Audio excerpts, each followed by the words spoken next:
장재현 선생님은 대단히 합리적인 분이었어요.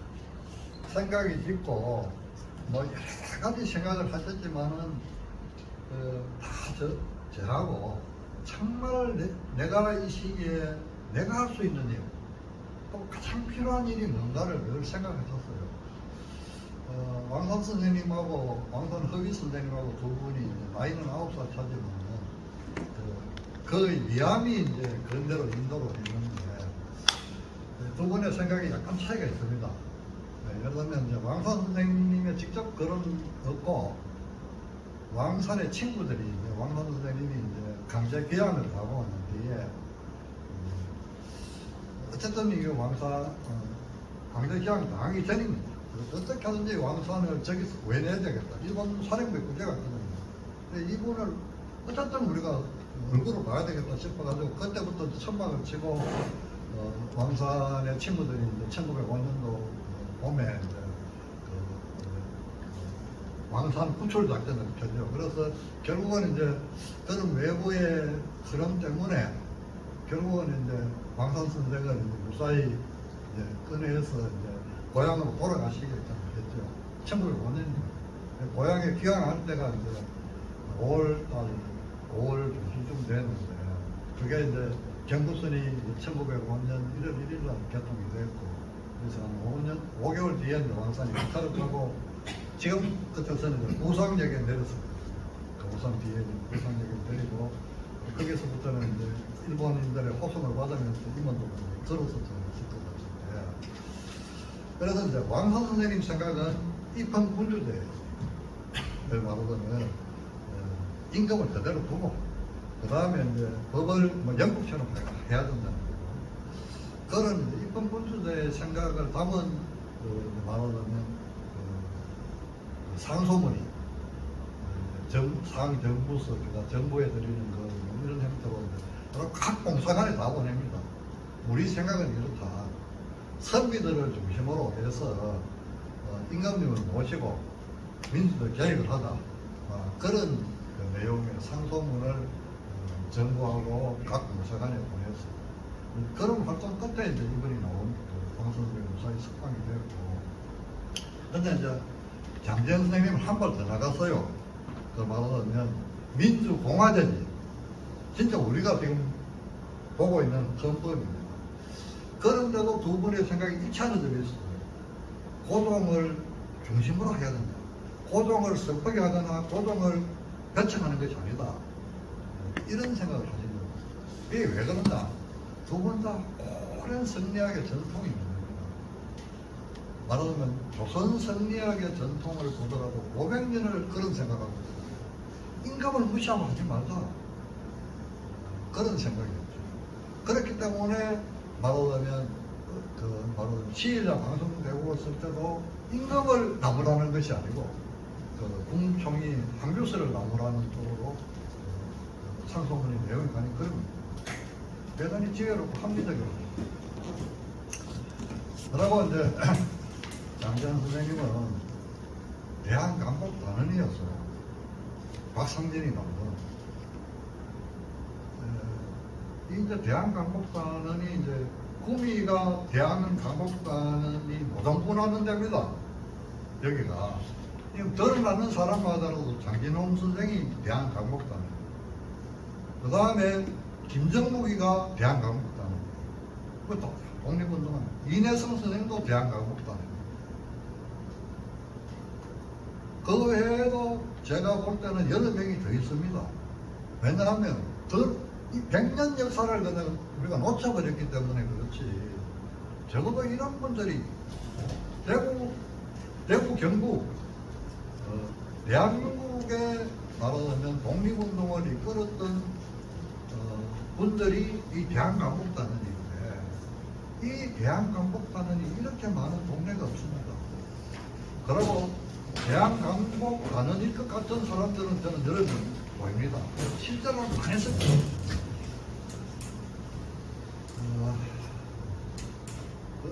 이 대한강복단원이 왜 중요하냐? 이제 연구자들은 그렇게 이야기합니다. 이 대한강복단원의 일부가 그 중에 강경 세력이 의열단을 갔습니다. 실제로 의열단을 갔습니다. 예를 들면 김홍봉 같은 사람도 처음에는 황선주를 따라 의열단에 가입을 하거든요.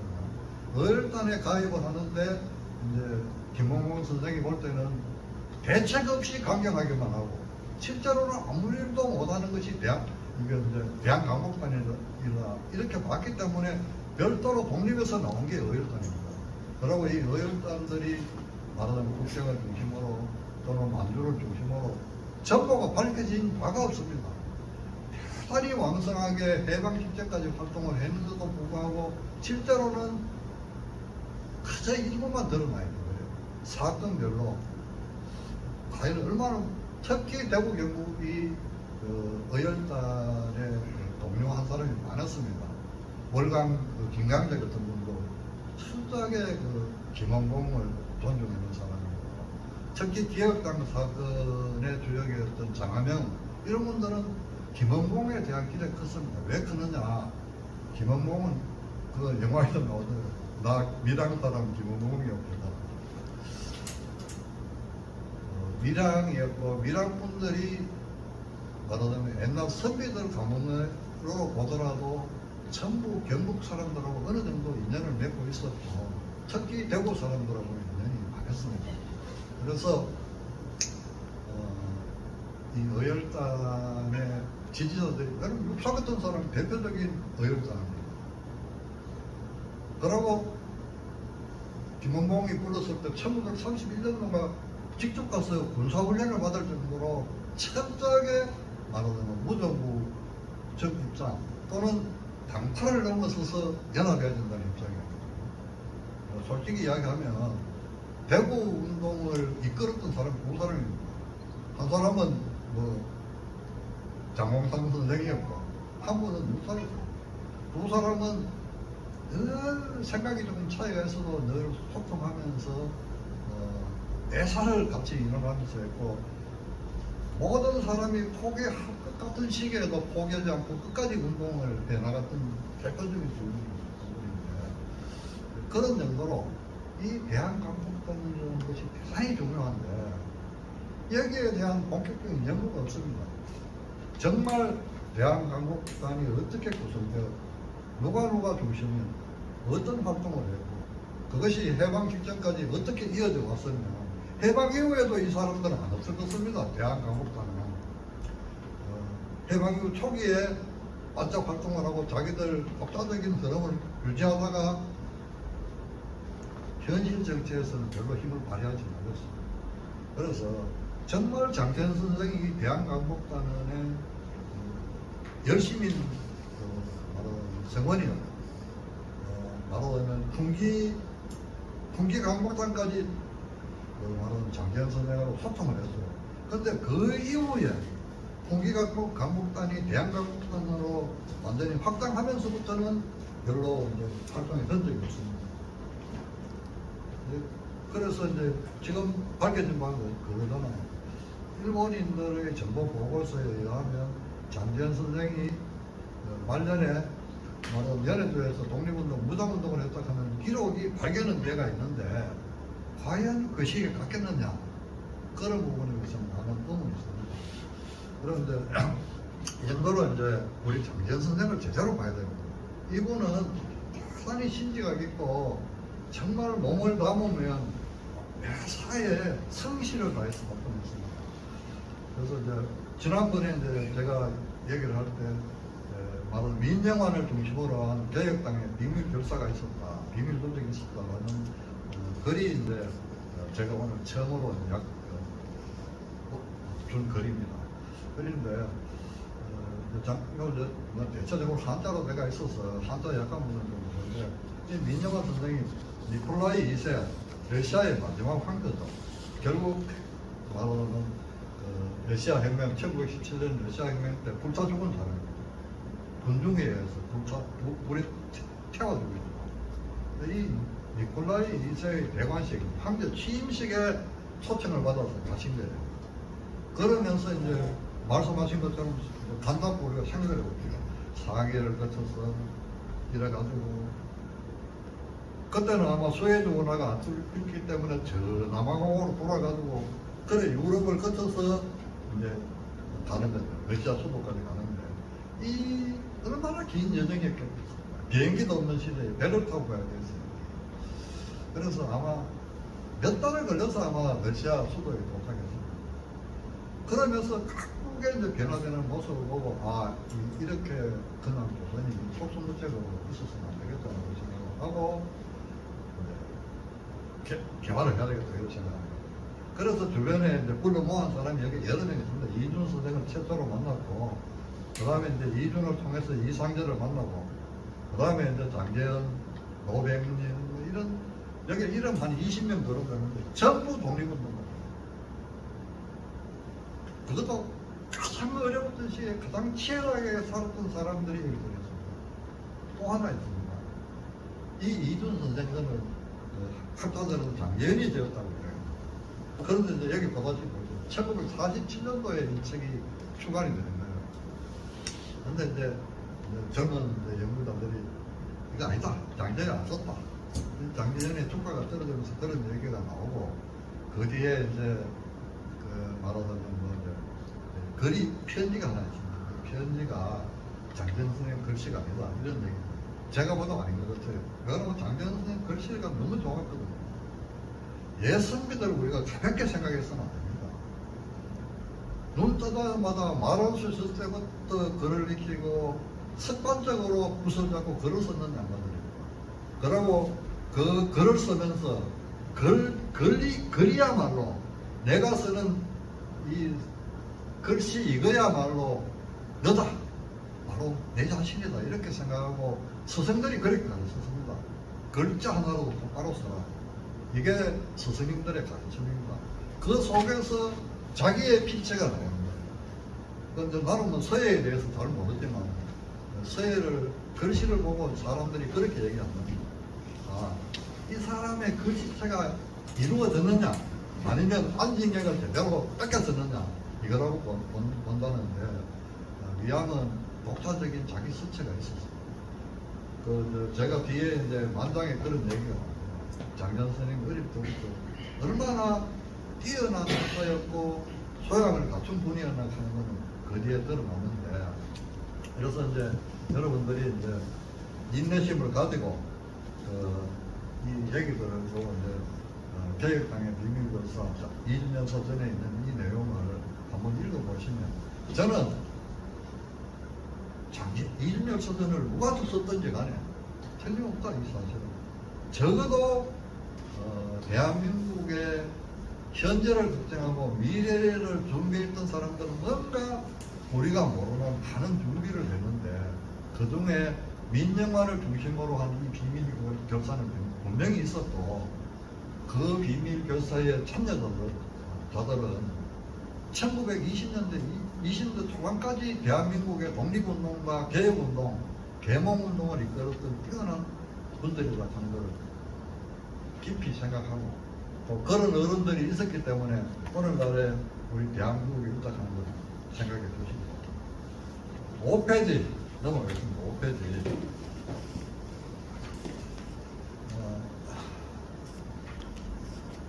한 5페이지인데 같은데, 단체 영국 민족 가고 단체를 만들고 난 뒤에 민족이 고동된다 그런 내용. 이게 이제 대한자강에 물고 1906년 11월 25일에 인쇄된 글입니다.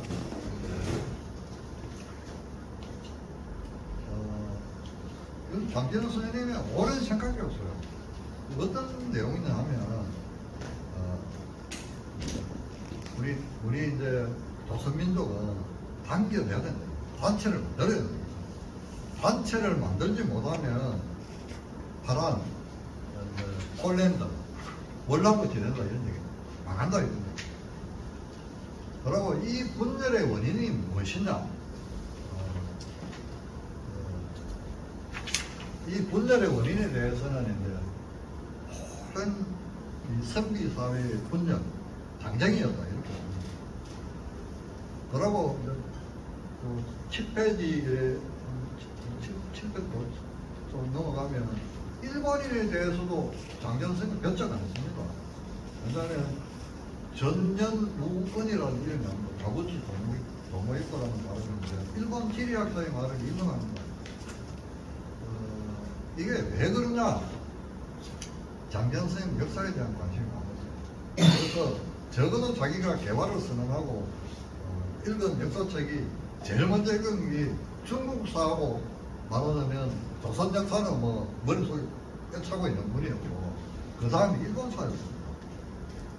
일본사에 대해서도 장전 그래 우리가 읽는 거하고는 다르잖아요. 이분은 천재인데 중국사하고 조선사가 머릿속에 딱 인론이 정리되냐면 일본사까지 읽으니까 이건 동양삼국 역사가 확실하게 나오는 겁니다. 그 다음에 어디까지 가느냐 하면 프랑스사, 영국사, 독일사 조금 더 가면 러시아사. 왜냐면 범슬라브주의를 쓰시려고 하면 러시아사까지 읽었다. 그 다음에 장전 선생님이 어디까지 가느냐 하면 일본 문학사까지 접근합니다.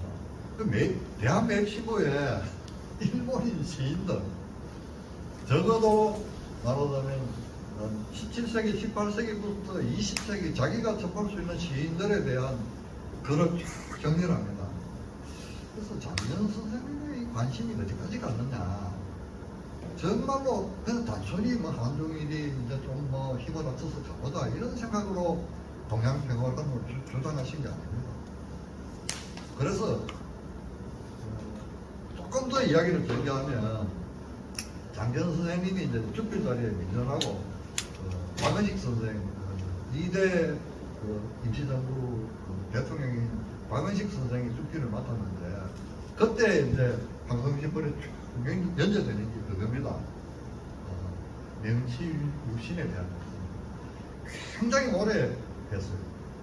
지금 국내에 나온 명치유신에 대한 그 과정에 대한 논문서보다 더 자세합니다. 시작부터 어떤 사람들이 참여했고 어떤 사람이 중심이 됐고 그 사람들의 생각은 어떤 것이었고 여러 번 이런 얘기가 나오죠. 서양에 대한 학문이 일본에 쏟아져 들어오니까 일본인들은 특히 식사청 내에서는 영어 배우고 일본 서양 역사 보는 게 이게 확 빠져들어가는 거예요. 근데 메이지 유신의 주체들은 어떻게 생각하냐면 이렇게 하다가는 이거 일본혼이 다 사라진다고 합니다. 그래서 그래도 우리 민족혼으로서 나가나야 되니까 이 스모입니다. 스모하고 가부키하고 그 다음에 기본호하고 이 세 개는 우리는 어떤 시대가 오더라도 지켜야 된다는 생각입니다. 그래서 그 세 개는 지금도 일본인들한테 대단히 인기 있는 스모 경기장에 모이는 인구가 얼마나 많습니다. 그리고 스모는 그야말로 일본인들이 최고로 좋아하는 그런 거죠. 그런 내용들이 그 메이지 유신 30년 사이에 그대로 다 있습니다. 그래서 나는 그걸 읽으면서 지금 뭐 국내에서 나오는 학자들이 쓰는 메이지 유신에 대한 글 보면 좀 웃어요. 방송신문은 그 정도로 왜 그 메이지 유신사를 쓰느냐. 일본이 우리보다 선박하고 바뀌었던 거예요. 이 사람들을 보면서 우리 일본은 살아남아야 된다는 거예요. 단순히 이거 보고 우리가 일본에 대해서 반상적으로 좋아하자 이런 게 아니었습니다. 그래서 이제 장재현 선생님은 이 동양평화론 가는 게 뭐 이렇고 좀 ABCD 기성연결이 확실한 인론이 아닙니다. 지금 이제 구체적으로 나온 글로서는 안중근 선생님의 그 동양평화론이죠.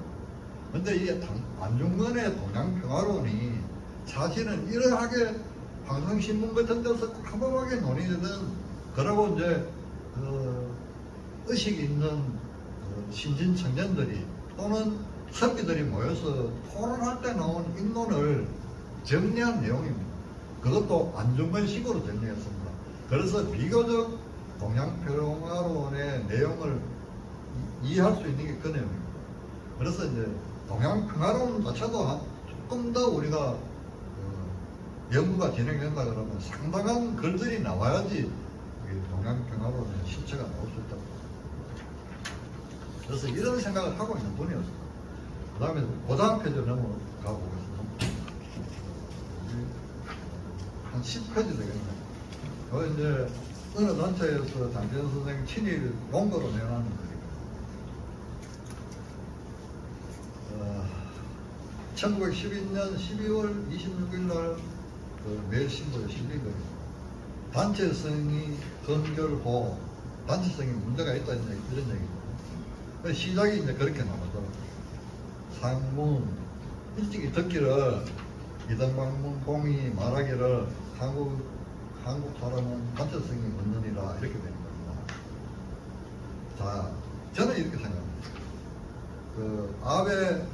아베하고 장재현 선생하고 보이지 않게 이제 말하자면 논전을 하는 겁니다. 이게 논전을 하는 건데 이 점을 잘 보셔야 돼요. 장재현 선생님은 학문이 엄청나게 깊은 양반이고 글을 전문가로 다루는 사람입니다. 늘 기사를 쓰는 양반입니다. 그리고 논설을 쓰시는 분이에요. 자신의 글이 글 하나하나에 뜻 하나하나에 단어 하나하나에 신경 쓰는 분입니다. 매일 신보에 글 실으면서 이거 뭐 그냥 내가 글 썼을 때 그냥 무사히 넘어가겠다 이렇게 생각하고 쓰는 글이 아닙니다. 글을 다루는 사람은 저도 마찬가지입니다. 뭐 장재현 선생님에 비교할 건 아니지만 우리 장시단하고 마찬가지고 우리 정대호 선생님도 마찬가지고 글을 쓰는 사람들은 내 글이 언젠가는 다른 사람의 눈을 통해서 해석될 수 있다는 걸 생각하기 때문에 조심을 하는 겁니다. 두 사람 다 보이지 않게 전쟁을 하는 겁니다. 예를 들면 매일신보의 사장인 아베가 왔을 때 이 글이 하나 나갔을 때 총독부 당국이 민경을 같이 쳐다보고 있는 시기에 글을 쓰는 겁니다. 그런데 어지간한 단어 정도는 들어도 아베 정도의 수준이면 다 커버합니다. 뭐 신문인데 신문에 이 정도 말은 써야 된다. 이 아베의 생각이 어떤 사람이냐 하면 자치론자였어요. 조선의 자치권은 무효해야 된다고 보는 겁니다. 장재현 선생님하고 들어오는 자 많은 자 할 때도 그렇습니다. 1913년인가 매일신보에서 위암한테 사람을 보냅니다. 광씨입니다. 조선일보 사두의 측근이었어요. 지금으로 말하면. 근데 이 친구가 이제 매일신보에 있는 겁니다. 마산까지 내려갔어요. 마산까지 내려가서 장재현 선생님 우리 신분에 좀 도와주십시오 했는데 장재현 선생님이 이런 제약에 거절했습니다. 사람이 시원찮잖아요. 믿을 수 없는 사람이 말하고 아무리 예의를 갖춰서 내려왔다고 한들 이걸 받을 수 없는 겁니다. 그래서 지금 한번 보여서 이등방문공이 유언왈 말하기를 한인입니다. 이 글이 이 한이라 하는 말을 쓰고 싶은 거예요. 장재현 선생은. 그 다음에 구주 항국하여 오래 한국에 있어서 이 말입니다. 이거 만약에 쓰게 되면 당국에서 이거 바꿔라 하면 조선이라든지 뭐 이렇게 되는 겁니다. 아국이라든지 이렇게 바뀔 수 있는 겁니다. 그렇기 때문에 아무도 가르쳐할 수 없는 이등방문을 앞세운 거예요. 이또 히로부미가 말하기를 압니다. 아베가 대본에 압니다. 장재현이 한이라 하는 말을 쓰고 싶어 하는 거 이런 것입니다. 아베는 웃으면서 넘어가잖아요. 송나전 말하자면 축필 말하자면 편집인 같으면 이거 바꾸소. 장 선생님 왜 이런 걸 썼어요? 이거 어디 우리 신문은 뭐 조직학합니까? 이 갈 수 있는 이런 식으로 아베는 웃으면서 지나가는 겁니다. 그 다음에 쭉 한번 내려보이소. 누구를 이야기했습니까? 조정봉 헌입니다. 조원 선생입니다. 임난 때 300명이 같이 죽었잖아요. 검산전투에서. 이 얘기를 하고 있는 겁니다. 이 얘기를 하려고 우리 단체성이 없다. 이등방문이 그런 말을 했다. 이런 얘기입니다. 자, 한번 생각해보세요. 총독 기간지인데 유일한 한글 신문이 매일신보 아닙니까? 일본어로 되는 경성일보가 있지만 한국 사람이 읽는 거는 매일신보입니다. 여기에 조정봉을 이야기하고 하는 거예요. 조정봉 선생님들은 일본을 나라를 지키기 위해서 300명이 죽었던 그 검산 의사총 이야기를 하는 겁니다. 그래서 이제 이 한국인은 이 단체성이 없이 큰일이다. 그러고 이제 그 원인에 대해서 이야기를 하잖아요. 우리 당장 때문이다. 우리 500년도 그렇잖아. 동서로 분당돼가지고 소단으로 나눠지고 그런 얘기 많잖아. 북인에 대해서 이야기한 거 있을 겁니다. 아니 앞에 거래 여기 있네. 이렇게 가서는 안 된다. 끝이 않고 이게 끝입니다. 슬프다. 우리 한인들이 이렇게 다쳐서이 없어서 슬프다 이런 얘기입니다. 경문입니다. 이거는 잘 읽어보면. 근데 이등박 분이 이 말했는 걸로 요거 하나 다 끄집어내가지고 장제현은 친일이다라고 이야기하면 그리라 하죠. 숲비를 쳐다보고 친일이니 반일이니 이래가 됩니까? 저는 뭐 정말 친일적인 거리라 하더라도 해석이 다를 수 있는 건데, 그러고 장제현 선생은 매일신고에 들어가서 다른 수많은 글을 썼어요. 그 중에 요거 하나입니다. 숲비를 하나입니다. 요거 끄집어내가지고 친일이다 아니다 이래서는 안 됩니다. 장제현 선생이 거기 들어가서 막 수많은 친일이 말하자면 이 숲비를 쓰고 친일시를 썼다면 장제현 선생이 시일과 방송대고이나 다른 논사를 분석하더라도 진짜 이렇게 많은 시편을 남겨서 이렇게 제가 선생을 의모해 주려고 해도 의모모합니다 이렇게 되는 건데, 이거는 자세히 보면요 정말 장제현 선생이 고심 끝에 쓰는 글이라고. 나는 그 뒤에 기창 만필 이것도 매일 신고했었는데 사회 동료라고 나왔어요. 역사의 동료. 그래서 이제 장제현 선생님은 그 왕탑주 왕세정이 말하기를 이제 중국의 역사를 이야기하고 말하자면 육경도 결국은 역사다 이런 얘기입니다. 그리고 이제 언론인들한테 말하는 게 그런 얘기입니다. 신문이 그래서 중요하다. 신문이 그 뒤에 그런 말도 나옵니다. 신문 없는 세상보다 신문 있는 세상을 원한다 뭐 이런 얘기. 이게 바로 역사다 이런 얘기입니다. 딱 역사에 이제 제가 강하게 표시해 놨습니다. 당군에 대해는 중국 복귀하고 신놈의 시대고, 일본에 말하자면 일본 천황이 최초의 천황이 태어난 그 시대하고 같다 이런 얘기를 합니다. 그래서 역사 연구의 관점이 딱 나옵니다. 한중일의 역사를 같이 봐야지 동양평화로하고 연결되면서 한중의 역사를 같이 보더라. 그래서 같이 무엇인가 미래를 건설할 수 있는 길을 찾아보자 그런 내용을 합니다. 이 정도로 이제 우리가 그 전에 했던 이야기 중에 제가 오늘 못 전달하는 내용들을 말씀드리고, 이제 장제현 선생님의 이제 돌아가시기 직전 한 10년까지 역사를 한번 돌아보죠. 어디에 사회 동료가 밑에 있습니다.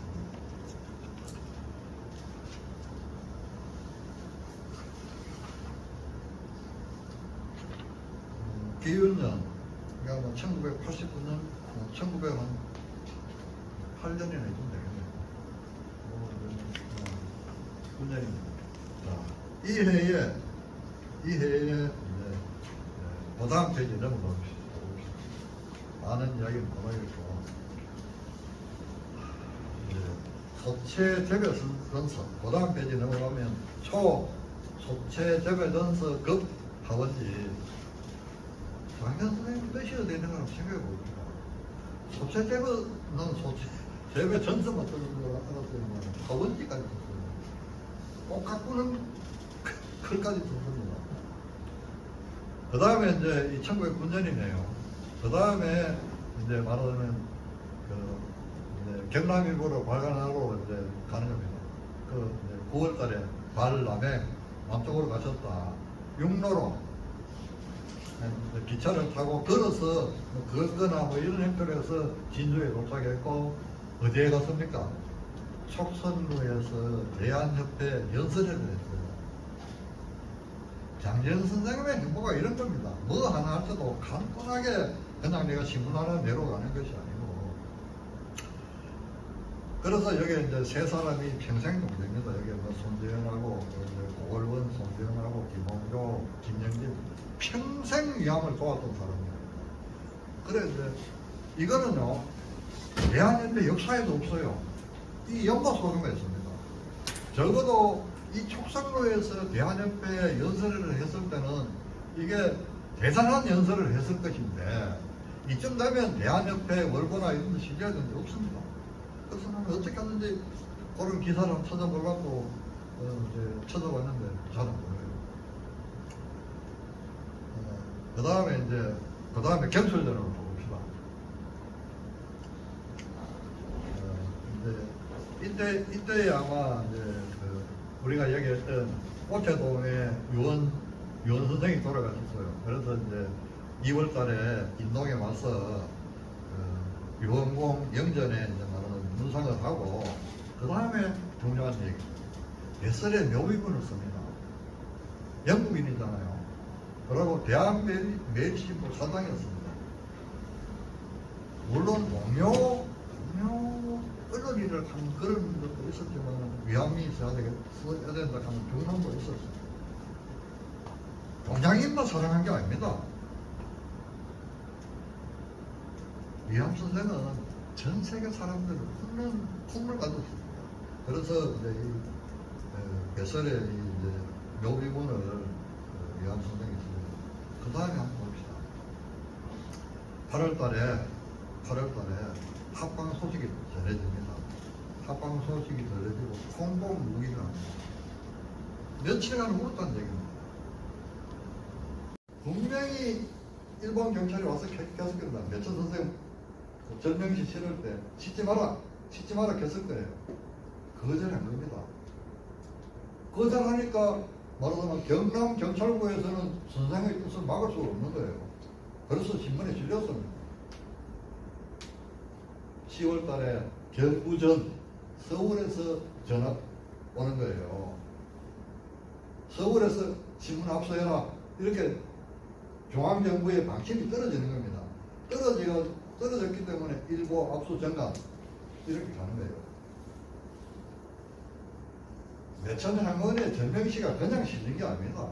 이렇게 행복한 탄압을 받으면서 기사 한 줄이 올라가는 것인데, 이 지금 현재의 비판자들이나 연구자들은 아무것도 검토 안 하고 하는 겁니다.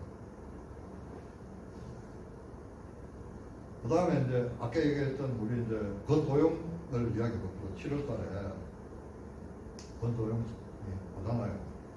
와서 이제 얼마나 둘이 이제 마음이 들었으면 몇 달을 같이 요한입니다. 요한에서 천령하고 50수를 들고 오잖아요. 그건 다음 주필입니다. 위안부로 나오고 난 뒤에 주필이에요. 거기에 화다관계 진양다병 12수입니다. 12수인데 이게 경남일보에 그대로 다시 실렸습니다. 그리고 권도영이 쓰는 시도 거의 다 실립니다. 이렇게 해서 두 사람이 그야말로 이제 한자로 된 시니까 5원절기 내지는 7원절기인데 이런 시들이 실리면서 신문이 뛰어난 시인 두 사람이 뛰어난 의식을 담은 시를 올리니까 신문이 빛이 나는 거죠. 다음 넘어가 봅시다. 자, 위암 선생이 어떤 분이냐? 술 마시는 분이라고 비판을 엄청나게 했습니다. 연구자 강의, 사람이 술 마실 수 있죠. 술 마실 건 왜 창녕사를 갑니다. 창녕사를 가서 선생이 안색이 참념해지면서 말을 못 읽는 거예요. 그러고 수유 조금 있다가 눈물이 비오듯이 쓰러지는 거예요. 말을 못 할 정도로 물론 뭐 이제 유명한 참 진주를 지킨 사람들을 모신 사상이었겠죠. 그래 나오면서 그 구경했던 그 젊은이 3명하고 같이 이제 창녀사를 그걸 하는데, 그래 나와서 진짜 관계 유정인이 진짜 마음속에 끝없는 관계의 마음, 그걸 가졌지만 정이 많은 분이 말입니다. 인동 장군에 그런 마음이 있을 것도 우리 당신당 보면 알아요. 마음속에 많은 것을 가지고 있어도 정이 많다. 저도 마찬가지입니다. 또 이 자리에 오신 분들 저는 뭐 그렇게 생각합니다. 마음속에 뜨거운 정의감을 있어도 진짜 인정 많은 사람들이 저는 운동을 한답니다. 뭔가 시민운동을 하든 세상을 바꾸는 일을 나간다고 생각합니다. 그 다음에 또 하나 제가 얘기합니다. 얼마 전 11년이네요. 11년에 미국 사람 시라고 박사가 왔을 때 반영하는데 이거 한번 보이소. 이 시라고 박사라는 분도 아마 뭐 상당히, 저는 뭐 이제 영어로 해가 뭐 옛날에 찾아봤어요. 뭐 교육하고 뭐 이런 쪽에 하여튼 전문인인데 아주 원만한 분이 같아요. 그래서 이제 이분 말은 판정에 참석합니다. 그 다음에 이제 정사년, 뭐 1917년쯤 되겠네요. 한번 보여주세요. 성호선장 문집을 발견한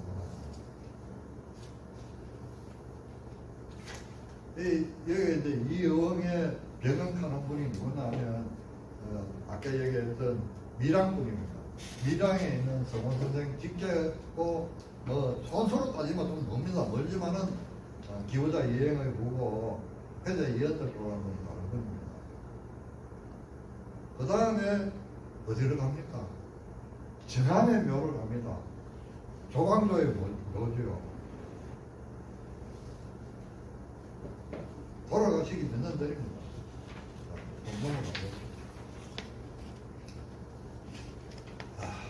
무원년에 1918년입니다. 이제 건강이 점점 나빠집니다. 그래서 술 때문에 병이 나서 정월달에 멀령리에 계셨는데 인주선 뭐 이렇게 병이 나서 폐호 사격을 했다. 이렇게. 근데 이제 느끼죠. 아, 내가 죽을 때가 다 돼가는구나. 그러니까 이제 어디로 갑니까? 서울의 옛 시부들을 만나러 갑니다. 3월달에. 그래 이제 재봉, 유, 연항정에서 중량정이네요. 중량정에서 이제 모입니다. 여기서 뭐합니까? 모인 사람들이 위양한테 이별의 시를 쓰는 거예요. 보면 알잖아요. 얼굴 보고 이런 거 보면. 그래서 그 다음에 이별식을 하고, 서울에서 많이 했던 오랜 시부들하고 이별식을 하고, 9월달에 누가 죽습니까? 차자, 제철, 둘째 아들이 죽습니다. 자기가 가장 믿었던 둘째 아들입니다. 뒤에 이제 만장이 있습니다. 만장에 보면 원사라고 되어 있어요. 원사 곡절이 있습니다. 있는데 왜 양산에서 죽었을까? 그리고 왜 본인은 그냥 병몰 양산 내려가 아들이 죽음 아닙니다.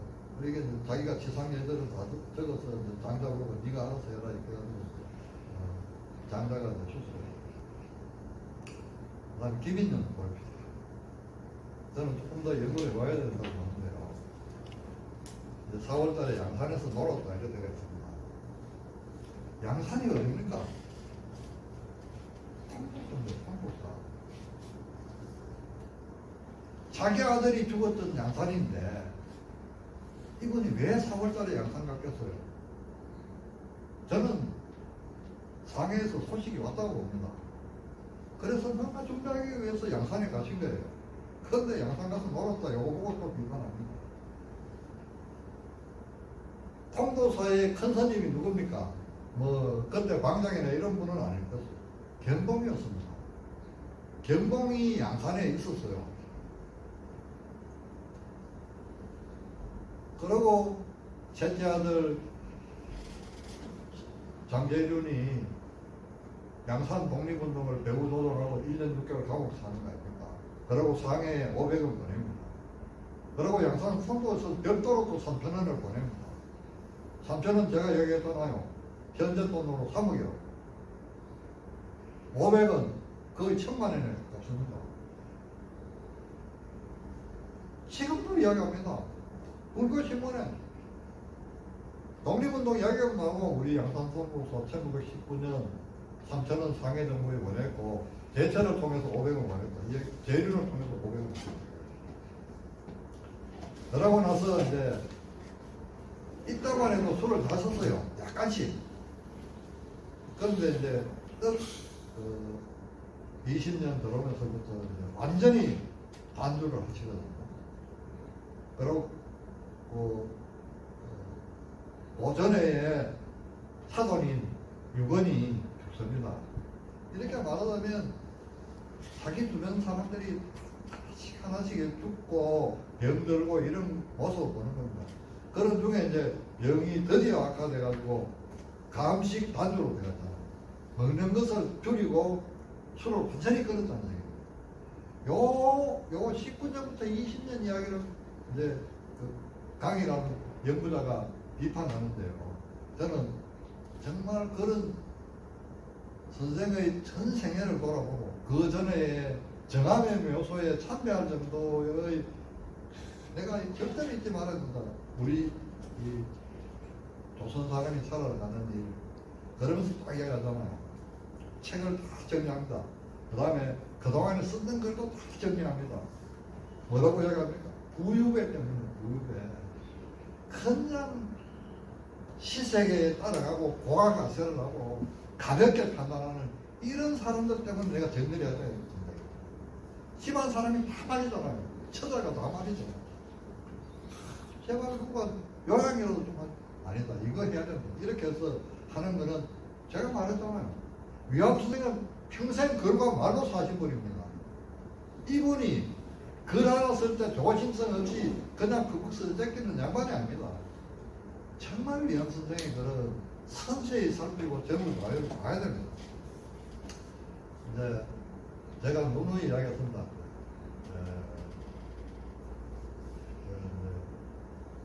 우리 지역의 구미의 근대화에 있어서는 위암을 빼놓고는 이야기할 수 없다고 제가 이야기했습니다. 우리 이제 양평 시장할 때 누누하게 만날 때마다 이야기했습니다. 제가 이제 구미에서 위암 돌아갔을 때 만장 보내신 분들. 그리고 그분들의 글석을 통해서 왜냐하면 이제 만장이나 대문 속에 위암의 어릴 때 모습, 젊을 때 모습 이게 다 담겨 있습니다.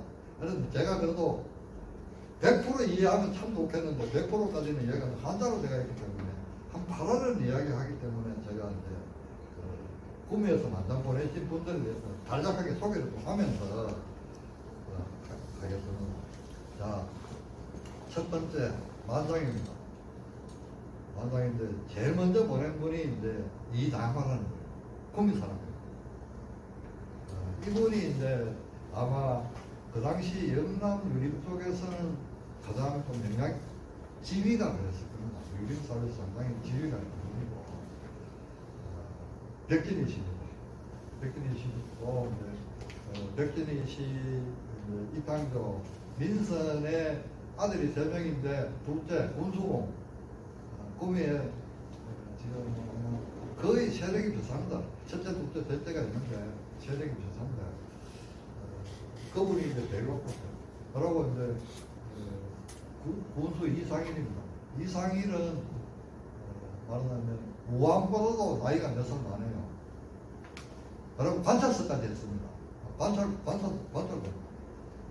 그래서 이제 위암보다 연세가 몇 많습니다. 시작을 해보겠습니다. 숭양산하 설동거 숭양산 아래서 옛날에 같이 동거했다 이 말입니다. 아는 대로 얘기할게요.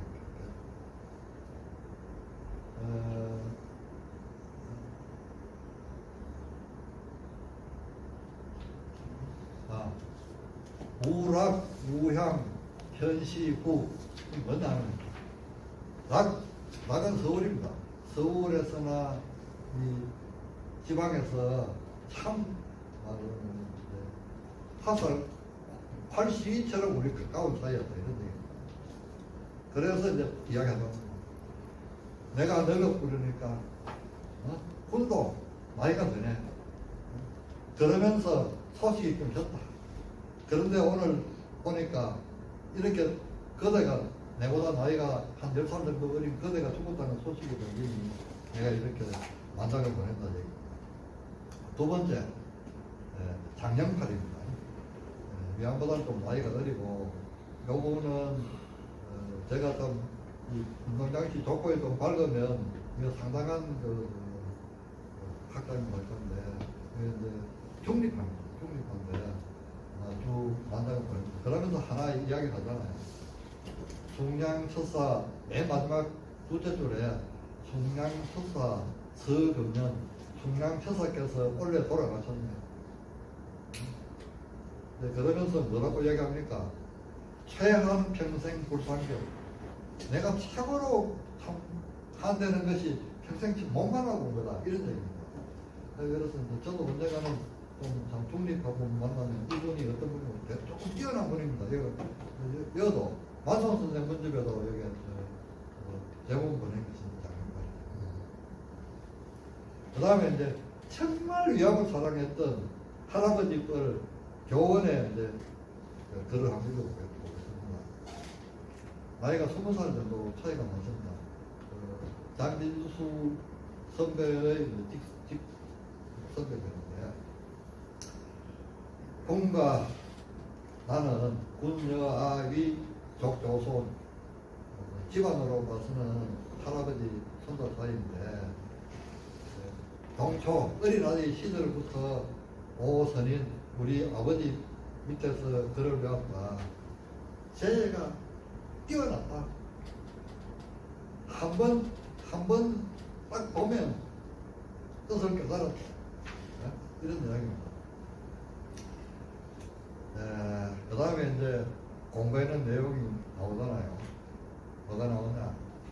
천문, 지리, 충어, 회목, 꽃에 대한 것, 병형, 산수, 역대정보, 각국 요소, 그 다음에 우리나라 강력, 연역, 인물, 뭐 이런 거, 이런 걸 쫙 했다. 그대로 따라가는 사람이 없어요. 이런 얘기.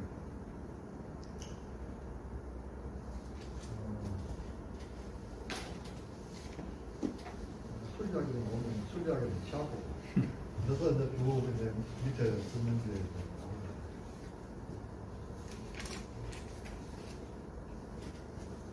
그리고 이제 이분이 위암 돌아갔을 때 마산으로 내려갔잖아요. 마산으로 내려가서 한 1년간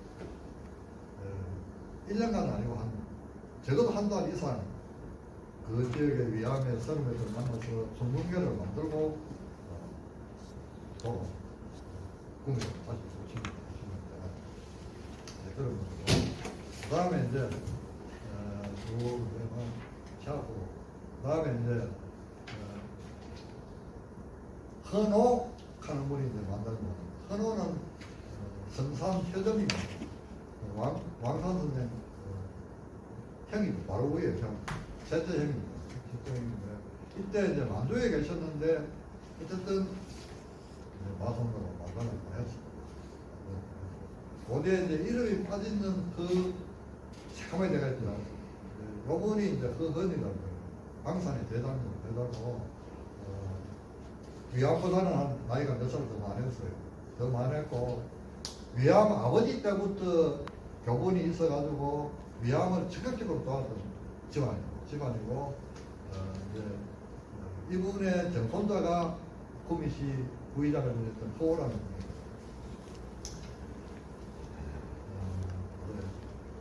여기는 이제 신출자가 혈토변에 두 번째가 돼가서 한자로 만들기가 어려운데 그거인데 거기에 이제 나오잖아요. 정말 이 두 사람 사이가 좋았어요. 도가 이제 아완인가 이런데 방송신문에 이제 아완 선생 뭐 그렇게 해가지고 이제 친구에 보니까 나이 몇 살 차니까 뭐 친구를 지내는 거예요. 그리고 진짜 읽어보면 위암을 정말 존경하는 거. 비록 나이는 몇 살 많은데도 저라고 막 그 강성신문에 이제 막 글 정도 나와도 좀 웃기는 이야기 이제 뭐 뜻은 높은데 실천적 없는 사람을 비우는 선비에 대한 이야기. 그런데 아버지는 이분 호를 이용해가지고 쓰는데도 아마 그런 걸 써도 혹시 서울 올라가면 이 사람 좀 나쁠 때 왔었노 이렇게 하고 이제 묻고 넘어가려 그러는 거예요. 그 다음에 이제 쭉 바로 밑에 내려가면 김하영이 있습니다. 김하영이 얘들 공국공사입니다. 그러고 이제 학파 김명룡의 아들입니다. 여도 이제 바로 고등 밑에서 일했던 사람이에요. 벼슬이 제가 볼 때는 하여튼 종사분 정도 했습니다. 아주 뛰어난 학자고 강계한 선비였어요. 그래 이제 여기 나오잖아요. 내가 새까맣게 그때 해놨죠. 위암하고에 있는 추던 한선 야 작주 가을 등불 아래 한선의 밤에 같이 술을 마시고 대화했다 이런 내용입니다. 그 다음에 이제 그 밑에 이제 이우호 정말 지냈습니다. 위암보다는 선배고 여도 벽진이십니다.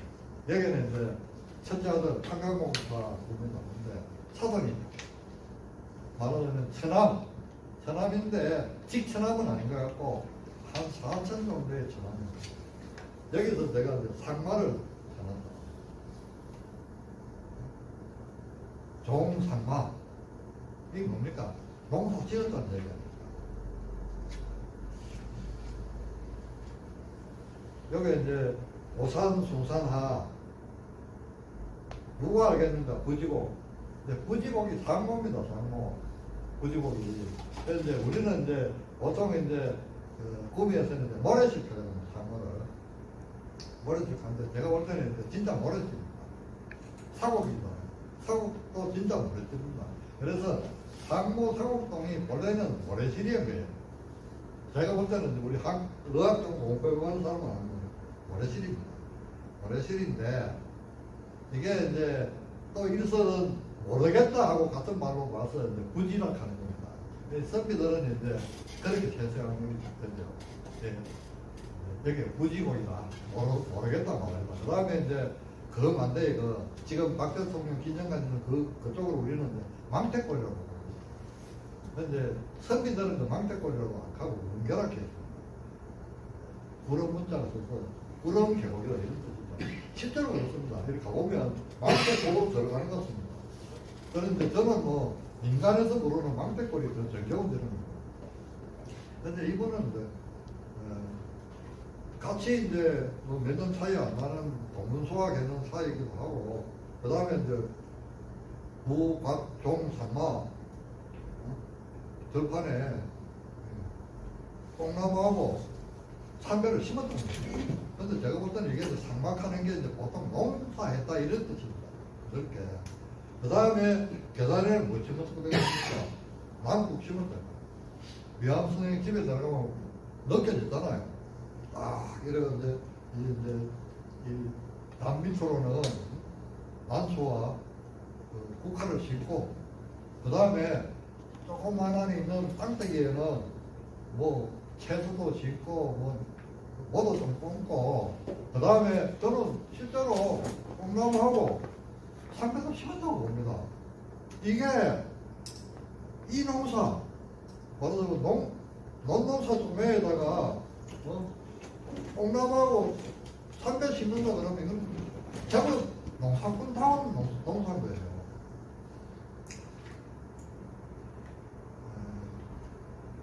그 다음에 이제 또 김호동 씨 이런 분은 이제 저는 이제 서문 밑으로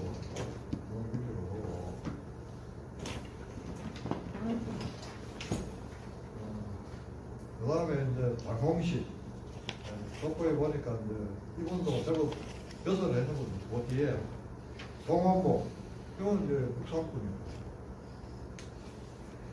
그 다음에 쭉 내려가고 해서 그 다음 페이지 넘어가면 독형 기억하고 나와요. 이런 분들.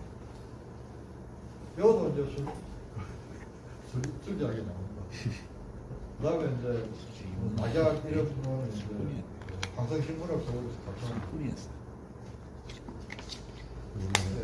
소원 같은 경우는 손 이렇게 준비하지 마요. 넘어가고 저는 이것도 독립운동합니다.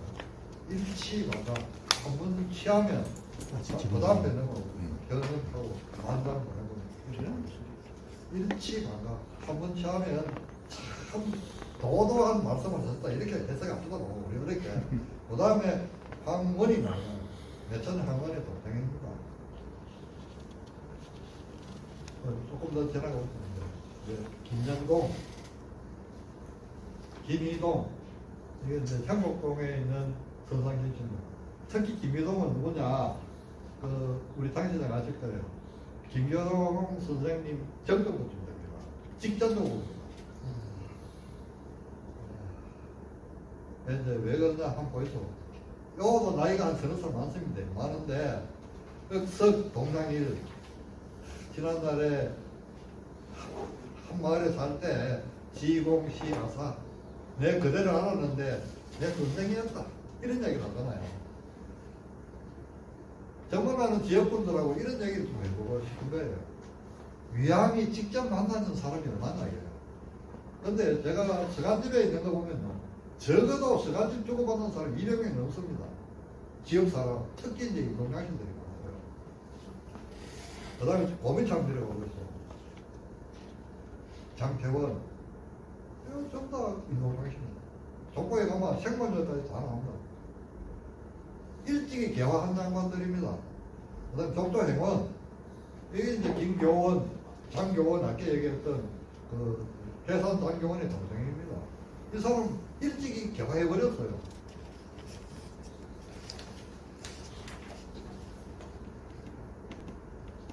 그 다음에 이제 쭉 다음 페이지 넘어가 봅시다. 위암하고 가장 적실했던, 위암보다 한 서너 살 젊고, 위암보다 몇 년 뒤에 죽었습니다. 족수익상. 내가 굴복, 불령, 하산인 4세, 나이가 몇 살 됐다 얘기입니다. 저분은 1877년 개항되고 난 바로 다음에 왕보호하고 말하면 귀향을 했는데 강화를 했다. 우리 아버지 할아버지 밑에서 친정자랑 나하고 같이 공부했다 했는데 그 뒤에 넘어가 보면 흑마 우줄에 흑마 1822년 포항으로 돌아가서 정말 슬퍼했고 그 다음에 이제 이렇게 이제 쭉 일을 하다가 또 녀석은 3분 정도밖에 못 했다 이런 내용입니다. 그러고 이제 위암 선생이 개화로 가는 결정적인 계기를 이야기한다. 가벌 이후 동학혁명입니다. 1895년 4년 5년입니다. 이때 세사일비 세상사가 날로 나빠지고 왕왕 이때부터 왕왕 대주 비가 슬픈 노래를 부릅니다. 맞게 얘기했잖아요. 강계 일정인 정말 강계한 마음이 많았고 정이 많은 부분이 세상이 이렇게 나빠질 걸 보고 그리고 이제 그 말하자면 중림 7년처럼 자기 살고도 했다 이런 얘기입니다. 완사동, 세칭, 중림, 어포 세상이 자꾸 나빠지는 거 보고 이 천재가 견디지를 못하는 거예요. 그렇게 해서 이제 자기 길을 찾아가서 언론인의 길로 갑니다. 그리고 이제 쭉 바깥으로 다녔고 이런 이야기, 중국도 다녔고 러시아도 다녔고 한번 생각해보십시오. 위안 선생의 뜻이 그런데 황성신문에는 끊임없이 외보를 통해서 바깥 소식이 전해옵니다. 여성 참정권 운동이 전 세계에 번지고 보통선거 운동이 전 세계에 일어나고 각국에서 사회주의자들이 뭔가 노동자, 농민의 인권을 주장하면서 들고 일어날 때 그런 소식을 딱 들으면서 미화선생은 딱 정리하잖아. 우리나라는 그렇게 너무 왕성하게 일 벌려서는 안 되고 오직 이 시기에는 근대화하고 말하는 민주공화국을 설립하고 그것도 고정하고 채찍지 않고 그러면서 농산공에 대한 관심을 가져야 됩니다. 창업과 공업으로 하고 그 다음에 우리 애들을 교육시켜야 됩니다. 이 생각을 확실하게 하고 여기에 나는 내가 할 수 있는 모든 힘을 투자한다. 난사바의 일벌리가 여기도 뛰어들고 저기도 뛰어들고 책임지지 못할 발언하고 가서 선동만 하고 이런 것이 아니라 내가 할 수 있는 만큼 난 다 하고 죽는다 이런 얘기입니다. 그러다 보니까 이분도 참 이 관계하고 정이 많은 분이 오죽하겠어요. 그렇게 마실 게 술밖에 없는 겁니다. 그래서 술을 마신 거예요. 그래서 여도 뭐냐 3대 문신동이고 그대와 내가 문신동이 말하자면 상공입니다. 구름 깊은 곳 문신 부딪혀 있잖아요. 그 중국의 유명한 당시에 문신 부딪혀 구름이 깊어서 알 수 없는 곳 거기에 이제 말하자면 이제 병을 피해서 이제 인동장씨 몇 분들하고 이제 백진 이씨, 선상김씨 이래가 이제 나이 비슷한 동년배들이 공부를 했어요. 공부를 하고 거기서 이제 웅계창수록하는 시집을 했어요.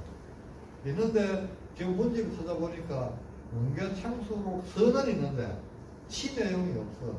그러면 이제 이 시 내용이 있으면 사실은 이제 아주 젊은 시절 때 위암이 20대 때의 발랄한 시를 볼 수 있을 것인데 그게 없고 서만이 있으니까 서도 아주 좋습니다. 그 다음에 조금 내려가 봅시다. 구미하고 이번하고 어떻게 나오냐. 족속 명상이 만상을 말합니다. 명상도 지금 요 앞에 가보면 동락공원에 가보면 뭐가 지역에 그게 있습니다. 무슨 빈문이 있어요.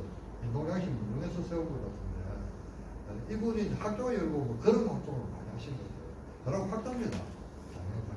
그래서 이런 분들을 저는 족보를 보고 또 이런 유족들을 만나서 이분이 어떻게 생각을 하셨고 뭐 지역에 집에 남겨놓은 글이 없는가 이런 걸 보면서 하나하나 이제 좀 우리가 복원해 가야 되거든요. 그 다음에 족수 의사하기 너무 이런 거 이야기 없어. 다 이야기하는 거 너무 어렵고. 그 다음에 이제 장길상도 족수 기상도 보내잖아요. 그 다음에 이제 천안 우용 기상 밑에 우용입니다. 우용. 그 다음에 진짜 천안 요 뒤에 이제 제문이 있기 때문에 제문 때 조금 더 자세히 이야기하기로 하고 그 다음에 이제 족수 기상 족수 본산은 이제 좀 체험하고 그 다음에 이제 정말 어려운 혈토변에 유튜브 붙었는데 그 다음 페이지 넘어가고요. 김후입니다. 김후인데 이 대평선입니다. 대평선이고 위안보다는 2년 정도 더 살았습니다. 더 살았고 아주 강경한 분이고 회장하고도 친했고 연배로 봐도 위안보다는 한 적어도 10살 이상 많은 분인데 1924년도 돌아가셨어요. 그래서 돌아간 데는 제가 이제 다른 분집을 찾았는데 말하자면 해병에 뭐 원래 구미 사람도 아닙니다. 본가는 일성김씨인데 어제 뭐 충청도 쪽에 살다가 뭐 우연히 내려와가지고 완전히 한마을에 그냥 큰 어른처럼 살았습니다. 해병 선비들, 지역 선비들이 아주 원로로 모셨던 그런 분인데 이분도 좀 저는 좀 정보 같은 거라도 보고 이제 좀 정리를 해야 되겠다 생각합니다. 그 다음에 또 이우필 여기도 독립운동하죠. 독립운동하는데 1920년도 만주에서 돌아가셨어요. 20년 정도 만주에서 돌아가셨어요. 김정보가 하도 덧치는데 이분도 만두에 있는 분이 어떻게 이제 여기 만두를 보내놨어요. 그 다음에 이제 거기서 박용훈 나옵니다. 박용훈. 초대 구인 위원장님입니다. 그래서 제가 이 송당 후거든요. 송당 박영의 후인데 내가 근데 가봤다 보고 수도 없이 하겠어. 이거는 내가 참 매력을 좀 하고 싶은데 지산 사람입니다. 지산 사람. 이분이 그런지 유학생 돌아가셨다 하니까 마산으로 만나고 보낸 거예요. 그 다음에 그 밑에 효원 밑에 누가 있습니까? 족제, 지수. 또 그 다음에 장흥상. 이 장흥상이 두 명이 있는데 아주 대단합니다. 한 사람은 삼성표를 개화시킨 인물이고 또 다른 장흥상도 있는데 뭔지 모르겠습니다. 하여튼 그것도 이제 시설비로 나오잖아요. 술에 대한 얘기가. 그 다음에 이제 제가 이제 존경한 인물 경공선님이네요. 경공에 만나서 오늘 싫었는데 뭐 대충 이런 내용입니다. 대항차 수수 대항차를 장차 누가 쓰겠느냐. 언제 순간 거기에 반드시 중앙선사들이 있어야 되는데 읽다가 통보 시의자 방송대국편에 이르는데 눈물이 막 주르륵 서려진다 이런 내용입니다. 이 위안부가 나이가 몇 살이었습니까? 63년이니까 30살이나 되는 젊은 선임이었습니다. 근데 이 두 분이 얼마나 마음이 통해버렸는지 직접 경봉스님이라 그러면 지금 뭐 사실 이거 신도들 중에 아주 대단한 스님으로 지금도 생겼습니다. 그래서 내가 공간을 봤어요. 광주기 편에. 그런데 어쨌든 이 두 분이 만나서 토론하다가 결국은 김정으로 돌아왔어요. 위안 선생님이 귀의를 하게 됐거든요. 다음에 쭉 이야기를 하자. 이라고 하다 보면 일찍 맞춰. 좀 넘어가 보겠습니다. 그 다음에 낮게 익상. 익상의 대본도 같아요. 대본도 쓰는데 진짜 두 사람은 대한협회도 같이 하고 대한사학회도 같이 하고 위안 선생이 통합발보가 뭐든지 같이 되는 한 명만을 같이 말아서 공부를 했는 사이 아닙니까? 그래서 그런 이야기 있습니다. 저는 뭐 오늘 또 해석에 가면 하락한데 지금 보면 해석이 따라내려요. 그럼 하나도 집이 서로 이제 고기 하나만 넘어 있었다니. 그렇게 말하자면 이제 자기는 호텔 있고 위안은 상고에 있다 이런 얘기입니다. 그런 얘기 우리 가면서 얼마나 많은 이야기를 했느냐 그런 내용이고 이제 딱 얘기해서 청마 1894년 이게 이제 푸른 마을에 이게 이제 동학혁명이 일어날 때 제가 얘기했습니다. 위안 선생이 개화로 돌아가는 딱 시기가 동학을 보면서 이거 내가 이거 걸마 있고 무슨 벼슬 조그만한 거 하락하다가는 안 되겠다. 나라 구하는 일에 나서겠다고 생각하는 그 해가 1894년. 그 다음에 이제 아까 이야기했던 이우철 나이 어린 천암 이야기. 이분이 선산 청년회 회장했습니다. 1920년부터 선산 청년 회장을 했고 그 이전에는 위암의 권고를 받아서 이제 서울에는 사고학교 갔습니다. 가가지고 처음에는 초등학교 교사로 경상북도 일대에 다니는 이력이 다 있습니다. 우천에 이력이 다 있고 그 다음에 이제 1919년도 때 선산면장이었습니다. 그래서 선산면장하다가 3.16 터지다 선산면장까지 치우고 말하자면 청년회장을 맡았어요. 그 당시에 선산 청년회장은 요새 말하면 아주 개화한 사람들의 모임입니다.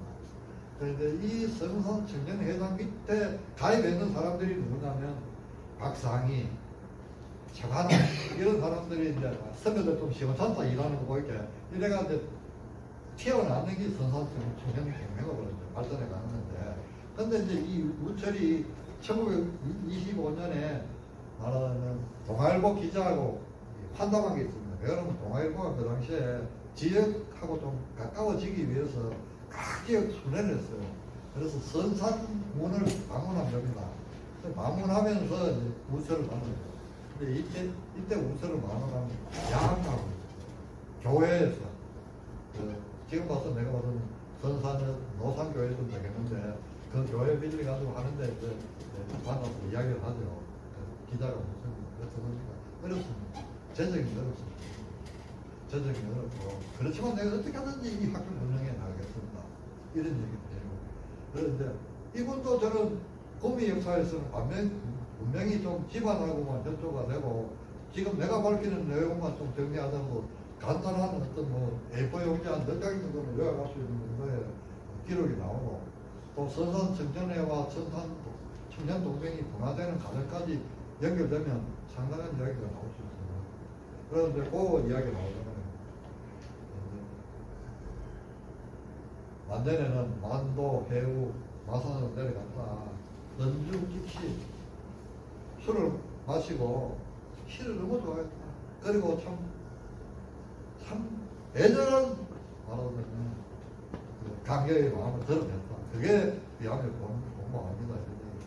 그리고 이제 그 밑에 이제 권도영 선생, 주필을 주봤던 권도영 선생이 나갔던 이야기.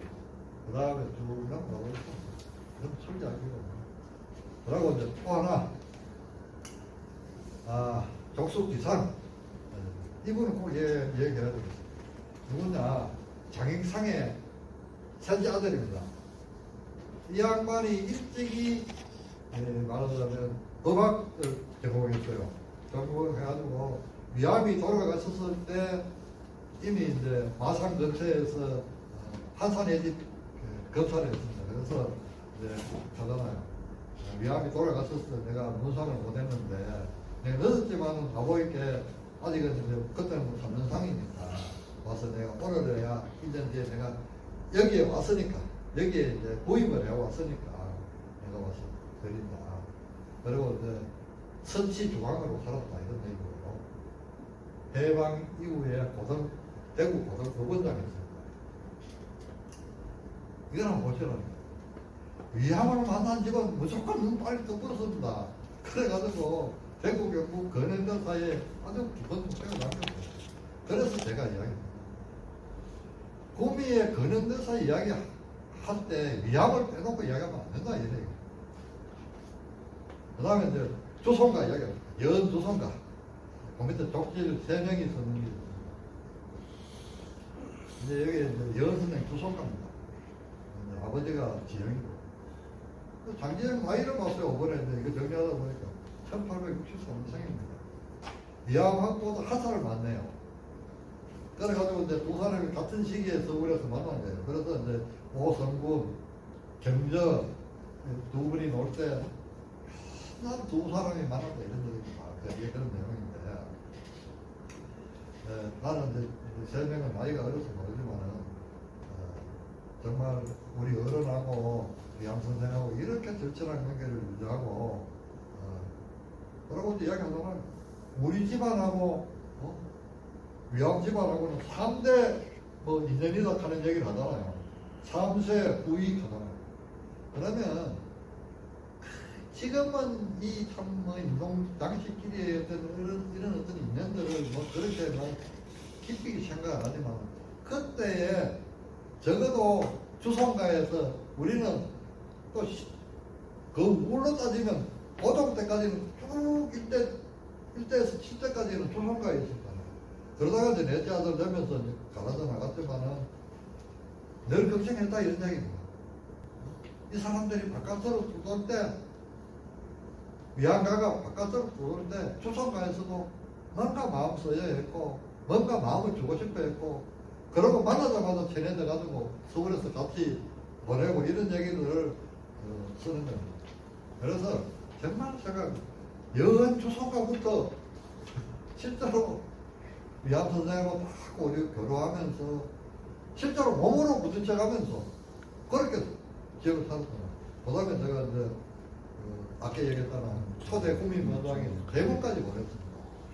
여기는 정말 위암을 잘 이해하고 있잖아요. 을사일양 1905년 한밤의 이야기, 그 다음에 독자지구 뭐 이래 있습니다. 그래서 제가 이제 정리를 하겠습니다. 오늘 그걸 따보기 또 1시간 반인데, 위암 선생은 구미에서 일어나서 단지 구미만을 어떻게 해보겠다는 생각도 있었지만 정말 대한민국을 살려고, 또 대한민국에 그래도 눈뜬 유림사회를 깨우치기 위해서 일생을 신문을 지면서 노력하신 분이고, 비록 작은 글 한편에, 작은 숫필 한편에 후학들의 마음을 아프게 하는, 마음에 안 맞는 글을 몇 편 남기더라고요. 99.99% 본인이 세운 위대한 계획에 따라서 활동하시고, 늘 내 글이 뒷날에서도 읽힐 수 있도록, 또는 비판받을 수 있는 것을 늘 염두에 두시면서 글을 쓰신 분이고, 그런 점에서 우리는 위암 선생을 보다 정확히 알고 더 공부하고, 그런 다음에 위암에 대한 어떤 결론을 내리자는 게 제 생각이고, 또 위암 선생도 그것을 진정으로 받으실 거라고 마치겠습니다. 네. 여러분, 아까